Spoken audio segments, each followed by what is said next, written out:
जय हिंद। आप सभी का हमारे YouTube चैनल पर स्वागत है। कल की क्लास में हम लोगों ने पढ़ा था हमारे ब्लड का रंग, यानी ह्यूमन बॉडी में जो ब्लड पाया जाता है उसका रंग कैसा होता है। हमने बताया था रेड कलर होता है, यानी लाल रंग का होता है खून। क्यों होता है? तो हीमोग्लोबिन के कारण होता है। अब हीमोग्लोबिन में ऐसा क्या पाया जाता है जिसके कारण हमारे खून का रंग लाल होता है? तो आइए आज इसी हीमोग्लोबिन पे हम लोग चर्चा करेंगे। आखिर इस हीमोग्लोबिन में ऐसा क्या पाया जाता है जिसके कारण हमारे खून का रंग लाल होता है। यह जो हीमोग्लोबिन होता है यह दो शब्दों से मिलकर बना है, हिम और ग्लोबिन। हिम और ग्लोबिन, यह जो हिम होता है एक प्रकार का आयरन कंपाउंड होता है, यानी लोहे का यौगिक होता है। यह लोहे का यौगिक ब्लड में घुले ऑक्सीजन से रिएक्शन करके क्रिया करके रेड कलर बनाता है। यही कारण है कि हीमोग्लोबिन रेड कलर का होता है।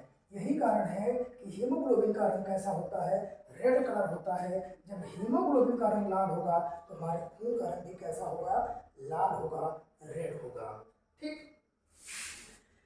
अब आपसे यह पूछा जाता है कि जो ह्यूमन बॉडी में जो आयरन होता है, हमारी ह्यूमन बॉडी में जो आयरन होता है यह किसके फॉर्म में होता है? तो आप बताएंगे Fe+2 यानी फेरस के फॉर्म में पाया जाता है। कभी अगर आप परीक्षा में आ जाए क्या Fe+3 के फॉर्म में पाया जाता है तो आप बताएंगे नहीं, या Fe+3 के फॉर्म में नहीं बल्कि यह फेरस के फॉर्म में पाया जाता है। Fe3 को हम लोग फेरिक कहते हैं और Fe+2 को हम लोग फेरस कहते हैं। ठीक है। इसके अलावा जो है जो ग्लोबिन होता है, यह एक प्रकार का कॉम्प्लेक्स प्रोटीन होता है, एक जटिल प्रोटीन होता है जो फाइबर यानी रेशे का बना होता है। यह एक प्रकार का ग्लोब्यूलर प्रोटीन होता है। यह एक प्रकार का ग्लोब्यूलर प्रोटीन होता है जो क्या करता है, ग्लो लाने का कार्य करता है। आपके चेहरे पर ग्लो लाने का कार्य करता है। आप इसको फिर से यहाँ पर देख सकते हैं। हमने क्या बताया, जो हीमोग्लोबिन होता है दो शब्दों से मिलकर बना है, हिम और ग्लोबिन। हिम जो होता है एक प्रकार का आयरन कंपाउंड होता है, लोहे का यौगिक होता है। यह लोहे का यौगिक ब्लड में घुले ऑक्सीजन से क्रिया करके रेड कलर बनाता है। यही कारण है कि हीमोग्लोबिन का जो कलर होता है वह रेड होता है। जब हीमोग्लोबिन का कलर रेड होगा तो हमारे खून का भी रंग कैसा होगा, रेड होगा, यानी लाल होगा। ठीक। इसके अलावा यह जो आयरन कंपाउंड होता है जो ब्लड में हमारे पाया जाता है, आयरन ह्यूमन बॉडी में, यह Fe+2 यानी फेरस के रूप में पाया जाता है। कभी परीक्षा में पूछा जाए क्या फेरिक के रूप में पाया जाता है तो आप बताएंगे नहीं, यह फेरिक के रूप में नहीं पाया जाता है बल्कि फेरस के रूप में पाया जाता है।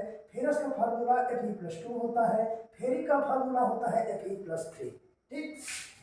अब यह जो ग्लोबिन होता है, ग्लोबिन यह एक प्रकार का कॉम्प्लेक्स प्रोटीन होता है जो फाइबर से यानी रेशे का बना होता है।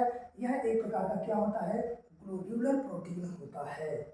एक प्रश्न और आपसे परीक्षा में पूछा जाता है, यह जो हीमोग्लोबिन होता है इसका नेचुरल कलर यानी प्राकृतिक रंग कैसा होता है? तो आप बताएंगे बैंगनी होता है, यानी वायलेट होता है। यानी अगर पूछ लिया जाए कभी कि हीमोग्लोबिन का प्राकृतिक रंग कैसा होता है, नेचुरल कलर कैसा होता है, तो आप बताएंगे वायलेट होता है, यानी बैंगनी कलर होता है। ठीक। अब हम लोग पढ़ेंगे ह्यूमन बॉडी में हीमोग्लोबिन की मात्रा, यानी मानव शरीर में जो हीमोग्लोबिन होता है, Hb होता है, वह कितना परसेंट पाया जाता है, उसका मात्रा कितना होता है, कितना ग्राम पाया जाता है? तो आप बताएंगे एक मेल में, एक पुरुष में जो हीमोग्लोबिन होता है वह 14 से 16 ग्राम पाया जाता है पर 100 ml ब्लड में। यानी अगर किसी पुरुष के अंदर से 100 ml आप खून निकाल लेते हैं, उसके अंदर 14 से 16 ग्राम हीमोग्लोबिन पाया जाएगा। एक पुरुष में 14 से 16 ग्राम हीमोग्लोबिन पाया जाएगा। लेकिन अगर एक फीमेल की बात की जाए, एक महिला की बात की जाए, तो उसके अंदर 10 से 12 ग्राम हीमोग्लोबिन पर 100 ml ब्लड में पाया जाता है। यानी एक महिला में लगभग 10 से 12 ग्राम पर 100 ml ब्लड में हीमोग्लोबिन पाया जाता है। एक महिला के अंदर से अगर आप 100 ml खून लेते हैं निकाल करके, अगर उसमें से आप चेक करेंगे तो लगभग कितना होगा, 10 से 12 ग्राम हीमोग्लोबिन पाया जाता है। ठीक। अब हम लोग पढ़ेंगे इसके आगे ब्लड कितने प्रकार का होता है। जो ह्यूमन बॉडी होता है उसमें जो है ब्लड दो टाइप के होते हैं, एक होता है ऑक्सीजन युक्त ब्लड, एक होता है कार्बन डाइऑक्साइड युक्त ब्लड। ऑक्सीजन युक्त ब्लड क्या होता है, ऐसा ब्लड जिसमें ऑक्सीजन घुला होता है, यानी ऐसा खून जिसमें ऑक्सीजन घुला हो उसे हम लोग प्योर ब्लड या शुद्ध रक्त कहते हैं। और ऐसा ब्लड जिसमें कार्बन डाइऑक्साइड घुला हो उसे हम लोग इम्प्योर ब्लड या अशुद्ध रक्त कहते हैं। फिर से सुनिएगा, ब्लड दो टाइप के होते हैं, एक होता है O2, एक होता है CO2। O2 का मतलब ऑक्सीजन, CO2 का मतलब कार्बन डाइऑक्साइड, यानी ऐसा ब्लड जिसमें ऑक्सीजन घुला हो उसे हम लोग प्योर ब्लड कहते हैं, यानी शुद्ध रक्त कहते हैं, वह रक्त शुद्ध होता है। और ऐसा ब्लड जिसमें कार्बन डाइऑक्साइड घुला होता है उसे हम लोग अशुद्ध रक्त या इम्प्योर ब्लड कहते हैं। अब अशुद्ध का मतलब ये मत समझिएगा कि एकदम खराब हो गया खून, किसी काम लायक नहीं, उसको शरीर से निकाल देना चाहिए, ऐसा नहीं है। इम्प्योर का मतलब है, अशुद्ध का मतलब है उसके अंदर क्या घुल गया है, कार्बन डाइऑक्साइड, और फर्दर फिर से जाएगा फेफड़े के पास, फिर से उसमें ऑक्सीजन घुल जाएगा, फिर से वह खून शुद्ध हो जाएगा। तो ये प्रक्रियाएं चलती रहती हैं, कैसे होती हैं अभी आगे समझेंगे। ठीक, इसी प्योर ब्लड को ही हम लोग ऑक्सीजनेटेड ब्लड भी कहते हैं, यानी ऐसा ऐसा ब्लड जिसमें ऑक्सीजन घुला हो उसे हम लोग ऑक्सीजन युक्त रुधिर कहते हैं। ठीक, अगर वह ऑक्सीजन वह ब्लड है, ब्लड में हीमोग्लोबिन होगा, उस हीमोग्लोबिन से अगर ऑक्सीजन रिएक्शन कर लेता है तो उसका नाम पड़ जाता है ऑक्सी हीमोग्लोबिन। ठीक है, हमने क्या बताया, ब्लड है, ब्लड में क्या होगा, हीमोग्लोबिन होगा, वह हीमोग्लोबिन क्या करेगा, ऑक्सीजन से रिएक्शन करेगा, जैसे रिएक्शन करता है उसका नाम क्या पड़ जाता है, ऑक्सी हीमोग्लोबिन। ठीक, अब चूंकि इसमें हीमोग्लोबिन है, और अभी हमने बताया कि जो हीम होता है एक प्रकार का आयरन कंपाउंड होता है, और आयरन क्या करता है, रेड कलर दे देता है आपके शरीर में, आपके खून में जो रेड कलर देता है इसी आयरन की वजह से होता है। अब चूंकि ये हीमोग्लोबिन है और इस हीमोग्लोबिन में क्या होगा, आयरन होगा। अब आयरन जैसे ऑक्सीजन के साथ रिएक्शन करता है तो खून का रंग कैसा हो जाता है, लाल हो जाता है। यानी कभी आपसे परीक्षा में पूछा जाए कि प्योर ब्लड या ऑक्सीजनेटेड ब्लड या आपका ऑक्सी हीमोग्लोबिन जो ब्लड होता है इसका कलर, इसका रंग कैसा होता है, तो आप बताएंगे लाल रंग होता है, रेड कलर होता है। ठीक, यहाँ तक कोई दिक्कत नहीं होना चाहिए किसी को। अब हम लोग पढ़ते हैं इम्प्योर ब्लड के बारे में थोड़ा सा। इसे हम लोग इम्प्योर ब्लड कहते हैं, क्यों कहते हैं, क्योंकि इसमें कार्बन डाइऑक्साइड घुला होता है। इसी को हम लोग डीऑक्सीजनेटेड ब्लड कहते हैं, यानी कार्बन डाइऑक्साइड युक्त रुधिर कहते हैं। ऐसा रुधिर, ऐसा ब्लड जिसमें कार्बन डाइऑक्साइड घुला हो उसे हम लोग कार्बन डाइऑक्साइड युक्त रुधिर या डीऑक्सीजनेटेड ब्लड कहते हैं। जब वह ब्लड है तो ब्लड में हीमोग्लोबिन होगा, वह हीमोग्लोबिन जैसे ही कार्बन डाइऑक्साइड के साथ रिएक्शन करता है या कार्बन डाइऑक्साइड उससे ब्लड में मिल जाता है तो ऐसे हीमोग्लोबिन को ही हम लोग कार्बोक्सी हीमोग्लोबिन कहते हैं। यानी ऐसा हीमोग्लोबिन जिसमें कार्बन डाइऑक्साइड घुला हो उसे कार्बोक्सी हीमोग्लोबिन, और ऐसा हीमोग्लोबिन जिसमें ऑक्सीजन घुला हो उसे हम लोग ऑक्सी हीमोग्लोबिन कहते हैं। ठीक, अब यह कार्बोक्सी हीमोग्लोबिन नाम से स्पष्ट है, इसमें क्या है, कार्बन है। कार्बन का रंग कैसा होता है, काला होता है। तो कभी आपसे पूछा जाए परीक्षा में कि जो इम्प्योर ब्लड होता है या शुद्ध रक्त होता है या जो डीऑक्सीजनेटेड ब्लड होता है या जो कार्बोक्सी हीमोग्लोबिन का ब्लड होता है उसका रंग कैसा होता है, तो आप क्या बताएंगे, ब्लैक होता है, काला होता है, या गहरे नीले रंग का होता है, डार्क ब्लू कलर का होता है। क्यों होता है, क्योंकि इसमें क्या पाया जाता है, कार्बन, और कार्बन का रंग कैसा होता है, काला होता है। तो आप इसका उत्तर दे सकते हैं कि कार्बन की वजह से इसका रंग कैसा हो जाता है, काला हो जाता है या गहरे नीले रंग का होता है। ठीक, अब हम लोग पढ़ेंगे यह जो ऑक्सीजन है, यह ऑक्सीजन कहाँ पाया जाता है, वातावरण में, एटमॉस्फेयर में, वायुमंडल में ऑक्सीजन पाया जाता है, हवा में पाया जाता है। यह ऑक्सीजन कहाँ पाता है, हवा में। हवा में कई गैसें होती हैं, जैसे आप लोग पढ़ते होंगे 78% नाइट्रोजन पाया जाता है, 21% ऑक्सीजन होता है, 0.03% कार्बन डाइऑक्साइड होता है। ये सभी क्या है, मिक्सचर है। जो हवा होता है वो क्या है, मिक्सचर ऑफ गैसेस, यानी गैसों का मिक्सचर है, कई गैसें होती हैं। उसी में क्या है, आपको ऑक्सीजन है 21%। इस ऑक्सीजन को हम एयर के माध्यम से, हवा के माध्यम से लेते हैं अपनी नाक की सहायता से। यह हवा कहाँ लिया, जैसे हमने लिया, अब यह ऑक्सीजन आपके नाक में गया, नाक से कहाँ जाएगा, आपके विंड पाइप में, विंड पाइप से कहाँ जाएगा, नीचे आपके लंग्स यानी फेफड़े में जाएगा, और फेफड़े में क्या होता है, तो आप बताएंगे खून होता है, ब्लड होता है। ठीक है, हमने क्या बताया, आपने ऑक्सीजन लिया वातावरण से, एटमॉस्फेयर से, हवा से आपने लिया, या ऑक्सीजन आपके नाक के रास्ते कहाँ गया, विंड पाइप में यानी वायु नलिका में गया, वायु नलिका से कहाँ जाएगा, लंग्स में यानी फेफड़े में, फेफड़े से कहाँ पहुंचा, ब्लड में, यानी फेफड़े में क्या होता है, ब्लड होता है, फेफड़े में ब्लड होता है। और यह ऑक्सीजन कहाँ पहुंच गया, आपके फेफड़े में, और फेफड़े में जब ब्लड होगा तो उसमें क्या जाकर घुल जाएगा, ऑक्सीजन घुल जाएगा। जैसे ही ब्लड में जाकर ऑक्सीजन घुलता है यह बन जाता है आपका प्योर ब्लड यानी शुद्ध रक्त।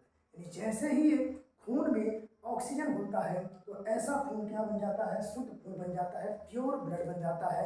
अब यह प्योर ब्लड पूरे शरीर में, पूरे असंख्य कोशिकाओं में अब फैल जाएगा। ब्लड शुद्ध हुआ तो उसको हार्ट पंप कर देगा, पंप करेगा तो पूरे असंख्य कोशिकाओं तक वह खून पहुंच जाएगा और उसी खून के साथ साथ ऑक्सीजन भी पहुंच जाएगा।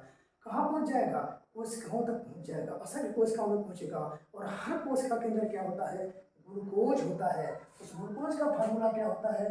C6H12O6। अब यह ऑक्सीजन कहाँ पर पहुंच गया? इस ग्लूकोज के पास पहुंच गया। जैसे ही ग्लूकोज के पास पहुंचता है, यह ऑक्सीजन क्या करता है? इस ग्लूकोज को तोड़ता है, इसका ब्रेक डाउन करता है, उसको तोड़ता है। जब यह इसको तोड़ता है तो यह तीन चीजों में टूटता है। किसमें किसमें? Carbon dioxide plus H2O plus energy में टूट जाता है। यह जो एनर्जी होता है यह हमारे शरीर के लिए आवश्यक होता है। हम सभी जानते हैं कि कार्य करने के लिए हमें ऊर्जा चाहिए, और यह ऊर्जा कहाँ से मिलती है?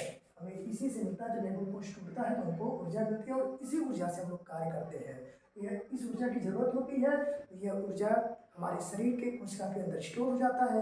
कोशिका में कहाँ स्टोर होता है? तो आप बताएंगे, यह माइटोकॉन्ड्रिया के अंदर स्टोर हो जाता है। जो एनर्जी होता है माइटोकॉन्ड्रिया के अंदर स्टोर हो जाता है, एटीपी के रूप में स्टोर होता है। अब यह जो माइटोकॉन्ड्रिया होता है कहाँ स्टोर करता है? अपने सरफेस एरिया में। जब माइटोकॉन्ड्रिया का फिगर देखेंगे तो उसके अंदर कुछ सरफेस एरिया पाया जाता है, पूरा गैप होता है। उसी गैप के बीच में क्या होता है?